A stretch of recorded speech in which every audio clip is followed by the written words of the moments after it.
மக்கள் அனைவருக்கும் வணக்கம். ஐபிஎல் மேட்ச் அதை நேரில் பார்க்குறவங்க இல்லை டிவியில் பார்க்குறவங்க இவங்க யாராக இருந்தாலும் சரி ஐபிஎல் மேட்ச் பாருங்க நான் சொல்லலை. ஆனால் இளைஞர்களுக்கு ஒரு விஷயத்தை உங்கள் வீட்டில் தெளிவுபடுத்துங்க. அது என்ன அப்படின்னா, பொதுவாகவே மனித மூளையில் உருவாகக்கூடிய ஐடியான்னு ஒன்று இருக்கு இல்லையா, அதுக்கு தான் இங்கே மிகப்பெரிய சந்தை இருக்குது, மிகப்பெரிய மதிப்பு இருக்குது. இதை ஏன் நான் ஐபிஎல் மேட்ச் விவகாரத்தை சொல்கிறேன் அப்படின்னா, அது ஆரம்ப கட்டத்தில் அதை அறிமுகப்படுத்தும் போது ஐபிஎல் மேட்ச்னு அறிமுகப்படுத்தும் போது நான் இப்போ காலேஜ் முடிச்சது நினைக்கிறேன். அறிமுகப்படுத்தக்கூடிய காலகட்டத்தில் அந்த லலித் மோடின்ற நபர் இருக்கார் இல்லையா, அவர் தான் அந்த ஐடியாவை உருவாக்குறாரு. ஒரு ஐடியாவை உருவாக்கி அந்த ஐடியாவை முதல் அட்டம்ப்ட்லேயே வெற்றி பெறுறது ரொம்ப கடினமான விஷயம். அந்த ஐபிஎல் மேட்ச் முதல் அட்டம்ப்ட்லேயே வெற்றிகரமாக போச்சு.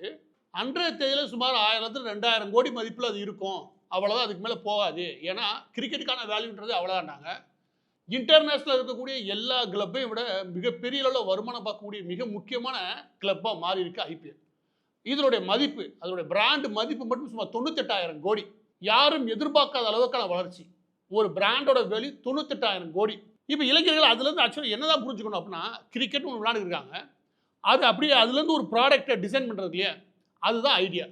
அந்த லலித் மோடி அந்த ப்ராடக்டை அழகாக டிசைன் பண்ணி அதை உருவாக்கி 2 மாதத்தில் நாம் இருக்கக்கூடிய பிளேயர்ஸில் உள்ளே கொண்டு வந்து, இன்டர்நேஷனல் இருக்கிற பிளேயர்ஸில் உள்ளே கொண்டு வந்து சர்வதேச உள்ள வியூவர்ஸை அதிகப்படுத்த முடியும், அதனால் வருமானம் பார்க்க முடியும்னு அவர் நம்பினார்ல. அந்த ப்ராடக்ட்டுக்கான மதிப்பு, அந்த ஐடியா இருக்கு இல்லையா, அதுக்கு முன்னாடி எனக்கு தெரிஞ்சு லலித் மோடிக்கு பெரிய ஐடி பேலன்ஸே கிடையாது, ஐடியை கட்டணும்னு நினைக்கிறேன். அந்த ஐபிஎல் மேட்ச் வந்ததுக்கப்புறம் அவருடைய வளர்ச்சியும் உச்சகட்டமாக போச்சு. அதில் ஏகப்பட்ட தில்லுமுல்கள் இருந்தது. ஐபிஎல் மேட்ச் நடத்தப்பட்டதில் ஏகப்பட்ட தில்லுமுல் இருந்தது. ஐபிஎல் மேட்சே பல தில்லுமுல்கள் இருக்குது அப்படின்ற கருத்தெல்லாம் இருக்குது, அது இல்லை நான் சொல்லவே இல்லை. ஆனால் இது எல்லா பிராண்டுக்குமே எல்லா ஐடியாவுக்குமே வரக்கூடிய சிக்கல்கள் தான். ஆனால் அதையும் தாண்டி இன்றைக்கி ஐபிஎல்னு ஒரு பிராண்டோட மதிப்பு 1,00,000 கோடியை நெருங்குது. இந்த வருஷம் அதை தாண்டி 1,20,000 கோடிக்கு போகுன்றாங்க. 1,20,000 கோடின்றது மிகப்பெரிய மதிப்பு. ஏறக்குறைய ஒரு ஸ்டேட் என்ன ரெவன்யூ பார்க்குதோ அதை விட அதிகம். இந்த இடத்துல நம்ம கவனமாக பார்க்க வேண்டிய விஷயம் என்ன அப்படின்னா, இந்த ப்ராடக்ட்டை எப்படி தீவிரமாக எக்கனாமிக்கலாக டிசைன் பண்ணாங்க. நீங்கள் ஒரு பக்கத்து விளையாட்டை பாருங்கள், ரசிக்க, இதெல்லாம் ஒரு பக்கத்து. ஆனால் இன்னொரு பக்கத்து அதுக்கு பின்னாடி கூடிய ஒரு பொருளாதார பின்புலம்னு இருக்கு இல்லையா, அதுக்கு பின்னாடி இருக்கக்கூடிய எக்கனாமிக்கல் ஸ்ட்ரக்சரு, எக்கனாமிக்கல் சக்ஸஸ் இருக்கு இல்லையா, அதையும் நம்ம பார்த்தே ஆகணும். அது ரொம்ப ரொம்ப அவசியமான ஒன்று. ஏன்னா அப்போ தான் நமக்கு புது புது ஐடியான்னு ஒன்று ஏதாவது ஒன்று உருவாகிறதுக்கான வாய்ப்புகள் உண்டு. அதற்கு நீங்கள் பெரிய படிச்சுக்கணும் அவசியம் கிடையாது. உங்களுக்கு ஐடியான்னு ஒன்று இங்கே விதைச்சா இது வெற்றி பெற முடியும் அப்படின்ற நோக்கம் வரணும். ஒரு டூத் ப்ரஷோ, ஒரு சோப்போ, உங்கள் பேண்ட்டில் இருக்கக்கூடிய ஜிப் இருக்குல்ல, இது முதற்கொண்டும் மனித மூளையில் உருவான ஐடியா. அந்த ஐடியா சின்னதாக ஏதாவது சொல்யூஷன் இல்லாட்டி மக்கள் மத்தியில் வரவேற்பு இருக்குல்ல, அந்த வரவேற்பு, அந்த டிமாண்ட் மட்டும் இருந்துச்சுன்னா போதும், எந்த ப்ராடக்ட்டுமே இங்கே பெரிய லெவலில் வருமானம் பார்க்கும். இது ஒரு பெண்ணு இல்லாமல் ஏதோ ஒரு ப்ராடக்ட். இந்த ப்ராடக்ட் மக்கள் மத்தியில் அவசியம் இல்லைன்றதான் விஷயம் கிடையாது. மக்கள் மத்தியில் ஏற்றுக்கொள்ளப்படும். இந்த மக்கள் மத்தியில் இது பெரிய லெவலில் வரவேற்பு பெறும்னு வச்சுக்கோங்க. நான் திரும்ப சொல்கிறேன், மனித வாழ்க்கைக்கு அது அவசியம் இல்லாத ஒன்றா இருக்கலாம், மனித வாழ்க்கைக்கு அத்தியாவசியம் இல்லாத ஒன்றா இருக்கலாம். ஆனால் மக்கள் மத்தியில் ஒரு கவர்ச்சி உருவாயிடுச்சு வச்சுக்கோங்க, அந்த ப்ராடக்ட் நம்ம இங்கே டிமாண்டோட சேர்த்து எந்த விலைக்கு வேணாலும் விற்க முடியும். ஆனால் ஆரம்பத்தில் மொபைல் ஃபோன்லேருந்து எல்லாத்தையும் எடுத்து சுற்றி இருக்கிற எல்லாத்தையுமே என்ன தேவை இருக்குது, இதெல்லாம் வாழ முடியாதா அப்படின்னு பேசியிருப்போம். ஆனால் பின்னாடி அதற்கே நம்ம அடிமையாகவும் ஆயிருப்போம். இதில் ஒவ்வொரு டீம் இருக்குல்ல, ஐபிஎல் டீமுடைய மதிப்பு, அதோடைய வருமானம் எப்படி ஆனது, இதையெல்லாம் பார்க்குறதுக்கு முன்னாடி உங்களுக்கு நான் ஒரு விஷயம் சொல்ல விரும்புகிறேன். அது என்ன அப்படின்னா, இந்த ஐடியா இருக்கு இல்லையா, இந்த ஐடியாவோட சேர்த்து அதை அப்கிரேட் பண்ணிகிட்டே வர வேண்டியது அவசியம். நாம் ஐடி ஃபீல்டில் வேலை பார்க்கலாம், இல்லை நான் ஐடியாக இருக்கலாம், ஒருவேளை படிச்சுட்டு வேலை தேடக்கூடிய நபராக இருக்கலாம், இல்லை படித்து வேலையில் இருக்கக்கூடிய நபராக இருக்கலாம். ஆனால் எந்த காலகட்டத்திலுமே புதிதாக ஒரு விஷயத்தை கற்றுக்கிட்டே இருக்க வேண்டியது அவசியமாக இருக்குது. அந்த வகையில் நான் ஐடியாக இருந்தாலும் சரி, ஐடியாக இருந்தாலும் சரி, எல்லா பேருக்கும் நான் ஒரு விஷயம் பரிந்துரை பண்ணேன், முக்கியமாக மாணவர்களுக்கு. அது என்ன அப்படின்னா, நீங்கள் ஐடி சம்மந்தப்பட்ட துறைகளில் உள்ளே போகிறதுக்கு முன்னாடி இப்போ எப்படியான ட்ரெண்டில் அது இருக்குன்னு பார்க்கணும். ஏன்னா நம்ம சிலபஸ்க்கும் அந்த ட்ரெண்டுக்கு சம்மந்தமே இருக்காது. அதாவது உங்கள் காலேஜ் சிலபஸ்க்கும் இதுக்கு சம்மந்தமே இருக்காது. அப்படி பார்க்கும்போது நான் ஏதாவது பரிந்துரை பண்ணணும்னு நினச்சேன்னா, க்ளவுட் கம்ப்யூட்டிங் சம்மந்தமான கோர்சஸை நீங்கள் படிங்க, அது நல்லதுன்றேன். ஏன்னா ஒரு 10-20 வருஷத்துக்கு முன்னாடி இருந்த நிலைமை இப்போ வேறு. இப்போ எல்லாமே க்ளவுட் அஸ் சர்வீஸாக மாறிக்கிட்டு இருக்கு. ஒரு காலத்தில் அமேசான், ஈபே போன்ற பெரிய பெரிய நிறுவனங்கள் என்ன கட்டமைப்பு வச்சுருந்தாங்களோ அதே கட்டமைப்பு ஒரு சின்ன நிறுவனத்தும் உருவாக்க வல்லது. அதற்கான வசதிகளை உருவாக்கி கொடுத்துருக்காங்க. அதுதான் உங்களுக்கு க்ளவுட் கம்ப்யூட்டிங், அதுக்கான பெரிய சொல்யூஷன் கொடுக்குது. அதில் டேட்டா சென்டரில் ஆரம்பித்து சர்வர் வரைக்கும் இருக்கிற எல்லா பிரச்சனையும் சால்வ் பண்ணுறதுனால அமேசான், ஃப்ளிப்கார்ட் போன்ற நிறுவனங்களில் ஏதாவது ஒரு தீபாவளி சேல்ஸ் போகிறான்னு வச்சுக்கோங்க, ஒரே நாளில் ஒரு ஃபோனோ ஏதோ ஒன்று போடுறாங்கன்னா ஒரே நாளில் ஒரு நிமிஷத்துக்கு சுமார் 10 லட்சத்துலேருந்து 20 லட்சம் பேர் கிளிக் பண்ணி உள்ளே போகிறான்னு வச்சுக்கோங்க. அந்த டிராஃபிக்கை அவங்களால மேனேஜ் பண்ண முடியும். அதுக்கு காரணம் சரியான டேட்டா சென்டர், அவங்கள்ட்ட சர்வர் இருக்குது. ஆனால் அதே அளவுக்கான டிராஃபிக்கை சாதாரண சேனலால் உருவாக்க முடியாது, சாதாரண வெப்சைட்னால் உருவாக்க முடியாது. ஆனால் அந்த இன்ஃப்ராஸ்ட்ரக்சரை பயன்படுத்திக்க முடியும் எப்படின்னா க்ளவுட் கம்ப்யூட்டிங்னால. எனவே க்ளவுட் கம்ப்யூட்டிங்கிற கோர்ஸு இந்த பிரச்சனையை தீர்வு கொடுக்கறதுனால நீங்கள் கவனிச்சது எல்லா பிராண்டுமே அவங்களுக்கான வெப்சைட் ஓப்பன் பண்ண ஆரம்பிச்சிட்டாங்க. யாருமே இந்த பிளாட்ஃபார்முக்கு வரவே இல்லை. தங்களுக்குன்னு பிராண்ட் இருந்துச்சுன்னா அடிடாஸ் எல்லாரும் தனி பிராண்டுக்கு போக ஆரம்பிச்சாங்க. ஏன் அப்படின்னா இந்த கிளவுட் சர்வீசஸ் கிடைக்க ஆரம்பிச்சதுனால. எனவே என்ன ஐடி ஃபீல்டுக்குள்ள போகிறதோ இல்லை நான் ஐடிலேருந்து ஐடிக்கு போகிறதோ இல்லை ஐடியில் இருக்கிறதோ இதெல்லாம் தாண்டி ட்ரெண்டுக்கு ஏதாவது அப்டேட் பண்ணிக்கணும். அந்த வேலை கிளவுட் கம்ப்யூட்டிங் கோர்ஸ் அவசியமானது. சரி, இது எங்கே படிக்கிறது பார்த்தீங்கன்னா ஆன்லைனில் ஏகப்பட்ட வச்சுருப்பான்.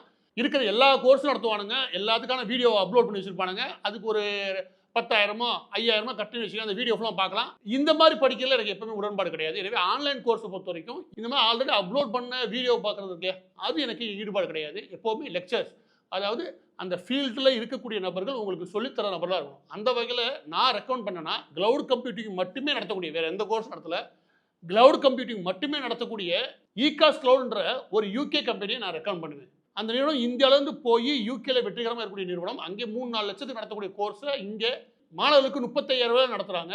இந்த வீடியோட டிஸ்கிரிப்ஷனில் லிங்க் கொடுத்துருக்கேன். அந்த லிங்கை கிளிக் பண்ணுங்கள், இந்த விஷயங்கள் தெரியும். அவங்களே உங்களுக்கு கோர்ஸ் திருப்திகரமாக இல்லைன்னா அவங்க மணியை ரீஃபண்ட் பண்ணவும் ரெடியாக இருக்காங்க. அதோட சேர்த்து 3 நாள் உங்களுக்கு ஃப்ரீ ட்ரைனிங் கொடுக்கவும் தயார். இந்த கோர்ஸோட விவரம், அதோட தன்மை, அது எப்படி நமக்கு எதிர்காலத்துக்கு பயனுள்ள வகையில் இருக்கும் அப்படின்ற விஷயத்தை உங்களால் 3 நாளே ஓரளவுக்கு புரிஞ்சுக்க முடியும். உங்களுக்கு ஆர்வம் இருக்கு பட்சம்னா நீங்கள் அவங்கள்ட்ட என்கொயரி போடுங்க. அந்த என்கொயரியில் சாட்டிஸ்ஃபை ஆச்சுன்னா நீங்கள் கோர்ஸை ரிஜிஸ்டர் பண்ணுங்கள். 3 நாள் கோர்ஸ் ஃப்ரீ தான். அந்த 3 நாள் நமக்கு ஒரு ஐடியா கிடைக்கும். அதை வச்சு அவங்கள்ட்ட நீங்கள் முழுமையாக தெரிஞ்சுக்க முடியும். ரொம்ப இதில் முக்கியமான விஷயம், பிபிடியை போட்டு நடத்துறது கிடையாது. எனக்கு அதுலேயும் ஈடுபாடு கிடையாது. அந்த ஒயிட் போர்டு தான் நமக்கு ஈடுபாடு. அந்த ஒயிட் போர்டை வச்சு தான் அவங்க நடத்த ஆரம்பிக்கும். அதோட சேர்த்து தியரி செஷன் ஒரு 10 நாள் அப்படின்னு சிலபஸ் போட்டு வைக்கிறது ஈடுபாடு கிடையாது. ஏன்னா எல்லாருமே வெவ்வேறு ஃபீல்ட்லேருந்து வரோம். ஒருத்தர் ஐடி ஃபீல்டில் வேலை பார்த்துட்டு வருவார், இன்னொருத்தர் நான் ஐடிலேருந்து வருவார், இன்னொரு ஸ்டூடெண்டாக இருப்பார், இன்னொருத்தர் 5 வருஷம் எக்ஸ்பீரியன்ஸ் இருப்பார். எனவே எல்லா பேருக்கும் ஒரு சிலபஸ் நடத்தவும் முடியாது. இது எல்லாத்தையுமே அவங்க செய்கிறாங்க. அதாவது தனியாக சிலபஸ் ஒவ்வொருத்தவங்களுக்கும் பேசி அவங்களுக்கு ஏற்றாலும் ரெடி பண்ணுறாங்க. அதோட சேர்த்து ஏதாவது பிபிடியை போட்டுவிட்டு இல்லாட்டி வீடியோ போட்டுவிட்டு வேலையை முடிக்கிறது கிடையாது. அவங்க அந்த வேலையும் செய்யலை, உங்களுக்கு ப்ராக்டிக்கலாக சொல்லித்தராங்க. எனவே கிளவுட் கம்ப்யூட்டிங் சார்ந்து அது கூகுள் கிளவுட்ஸ் ஆகட்டும், இல்லை மைக்ரோசாஃப்ட் ஆகட்டும், இல்லை அமேசானோட AWS ஆகட்டும், இந்த 3 சம்மந்தம் மட்டும் கிடையாது. டெவாப்ஸ் கோர்ஸ் இருக்குது, டெவலப் பண்ண ஆப்ரேஷன் சம்மந்தப்பட்ட விஷயம். நீங்கள் மேலும் விவரங்களுக்கு இந்த டிஸ்கிரிப்ஷனில் போய் லிங்கை தேடி பார்த்துக்கோங்க. இப்போ மீண்டும் இந்த ஐடியாக்குள்ளே வரலாம்.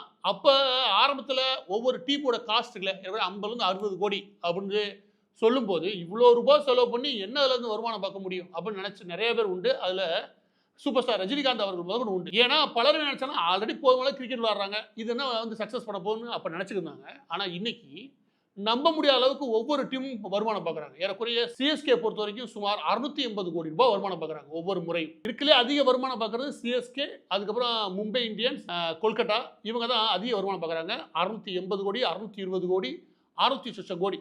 இது அடுத்த ஒரு வருஷத்துக்குள்ள 1000 கோடியை தோன்றுறாங்க. 1000 கோடி வருமானம் இந்த பிளேயர்ஸ் எடுத்து பார்க்குறாங்கன்னா அதுவும் எந்தவித முயற்சியும் கிடையாது. யாரும் அவங்கள போய் ட்ரெயின் கொடுக்குறது கிடையாது. அந்த நபர்களை வச்சு பிராண்ட் வேல்யூ பண்ணி அந்த பிராண்டை வச்சு மட்டுமே இவங்களால இவ்வளோ பார்க்க முடியுதுன்னா 2 மாசத்துல இது ஒர்த்தான இன்வெஸ்ட்மெண்ட் அப்படின்னு இன்னைக்கு நினைக்கிறவங்களாம் உண்டு. எனவே புதிதாக ஏதாவது டீம் ஆட் பண்ண போறாங்களா அப்படின்னா அந்த ப்ராடக்ட் எந்த அளவுக்கு சக்ஸஸ்ஃபுல்லாக இருக்குன்றது இந்த டீம் ஆட் பண்ணுறாங்களே அந்த டீமோட சைஸை வச்சுக்கிறத பொறுத்து. கண்ட மாதிரி 30-40 டீம் கூட தான் செய்வேன், அந்த ப்ராடக்ட் கீழே விழுந்துடும். அந்த ப்ராடக்ட்டுக்கு என்ன மதிப்புன்னு சந்தையில் அவங்க தெரியுது, அதோட வியூவர்ஷிப் யாருன்னு அவங்களுக்கு தெரியுது, அதோட மீடியா வேல்யூ என்னன்னு தெரியுது, அதோடைய ஸ்பான்சர்ஸ் எதுவும் தெரியுது. இது இல்லாமல் டீமோட எண்ணிக்கை கூட்ட முடியாது. பலர் என்ன சொல்லுவாங்கன்னா ஒரு 15-20 டீம் வச்சுக்கணும், நல்லா போகுது வருமானம் 98,000 கோடி, அடுத்து ஒரு 2 லட்சம் கோடி தொட்டலாம்ல அப்படின்னு நினைப்பாங்க. ப்ராடக்டோட ஐடியா மட்டும் கிடையாது, அது எப்படி டெவலப் பண்ணணும், எப்படி ஸ்டேபிளாக வச்சுக்க முடியும் அப்படின்றது ரொம்ப அவசியம். ஏன்னா டீம் சைஸை கண்ட மாதிரி கூட்ட முடியாது, அதையும் அவங்க கணக்கச்சிதமாக தான் கொண்டு போகிறாங்க. அதனால தான் அவங்களுக்கு இந்த ப்ராட்காஸ்டிங் அண்ட் தென் மீடியா இருக்கு இல்லையா, இந்த மீடியா ஏரியாவில் மட்டும் 50,000 கோடி வருமானம் பார்க்குறாங்க. எப்படி 50,000 கோடி. இது தவிர ஸ்பான்சர்ஸ் மத்தியில் சும்மா 19,000 கோடிக்கு மேலே வருமானம் பார்க்குறாங்க. பிற வகையில் பார்க்கும்போது அங்கிட்டு ஒரு சும்மா 20,000 கோடி அவங்களுக்கு கிடைச்சிருக்கு. எனவே ஸ்பான்சர்ஸ், மீடியா, வியூவர்ஷிப்ஸ் இப்படின்னு தனியாக பிரித்து அக்கா பிரித்து பார்த்தா ஐபிஎல்லுடைய எக்கனாமி ரொம்ப ரொம்ப பெருசு. எனவே பதிவோட இறுதியாக நான் சொல்ல வேண்டிய விஷயம் என்ன, ஐபிஎல் மேட்ச் மட்டும் பார்க்காதீங்க, நீங்கள் பிக் பாஸ் வரைக்கும் கூட பாருங்கள். ஆனால் வேறு ஐடியா எல்லாமே பிக் பாஸை பொறுத்தவரை சர்வதேச அளவில் இருக்கக்கூடிய பெரும்பாலான நாடுகளை ஒளிபரப்புறாங்க, வெவ்வேறு பேர்கள். ஆனால் ஒரே நிறுவனம், அது விஜய் டிவி வழங்குவது கிடையாது. அந்த விஜய் டிவியில் கூட 1 மணி நேரம் ஸ்பேஸ் இருக்கு இல்லையா, அந்த ஸ்லாட்டை வாங்கிட்டு வேறொரு வெளிநாட்டு நிறுவனம் அந்த இடத்த பிக் பாஸை வச்சு நடத்துது. பிக் பாஸ் நிகழ்ச்சி விஜய் டிவி வழங்குவது அல்ல, விஜய் டிவி கொடுத்த ஸ்லாட்டில் எடுக்கிறது.